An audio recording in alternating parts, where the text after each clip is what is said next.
This is the first stage of the contract signed at the beginning of April this year. Within 5 years, 250 M1A2 Abrams latest generation tanks will be delivered to Poland. The first of 28 Abrams tanks arrived at the Land Forces Training Centre. Soon the soldiers of the Iron Division will begin training with them. This year Poland is still waiting for the Patriot and Bayraktar systems, shock drones that proved themselves in the war in Ukraine.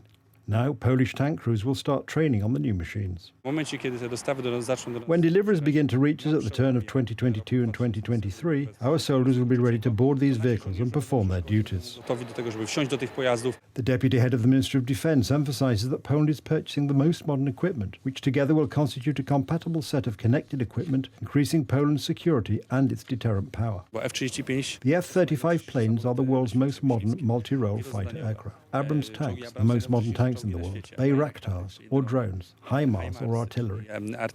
In addition, Poland will receive 116 additional Abrams tanks in the older version. This is to compensate for the transfer of T-72 tanks to Ukraine by Poland. In turn, several innovative solutions have been introduced to the latest generation of the tank. An engine that can use various types of fuel, composite armour, a computer fire system, and a system that protects a crew from attack by nuclear, biological or chemical weapons. Among other things, it was built to win an artillery duel with the T-14 cannon. That is, that legendary Russian tank that we have not seen in Ukraine. The Russians feared a confrontation. At the beginning of July, the contract for the delivery of 32 multi-role AW149 helicopters was approved. In turn, Huta Stawowa Wola will produce the Borsuk, which is currently in the testing phase. There are plans to purchase 500 HIMARS rocket launchers. The war in Ukraine has shown how important missile defence is for the country's security. The most important thing is to build an anti-access system. This is to be provided by the Narew system, a kind of missile shield. Poland is a leader in terms of spending funds on armaments. This year alone, the government will allocate 2.4% of gross domestic product, that is approximately 65 billion zloty, for this purpose. In 2023, the Ministry of Defence announced an increase in defence spending to 3% of GDP. This is the effect of the Law on Defence of the Fatherland,